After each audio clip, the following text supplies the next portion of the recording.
Welcome back to another technical video. Today we're going to be going through your question, answering it, and hopefully getting you to that solution. Guys, remember to stay just a little bit crazy just like me and get through to that resolution. Now, let's get started.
And that's it, guys. I hope this video helped answer your question and you found that answer that you're looking for.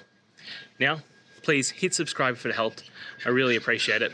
And I'll see you next time on another one of these videos. Cheers.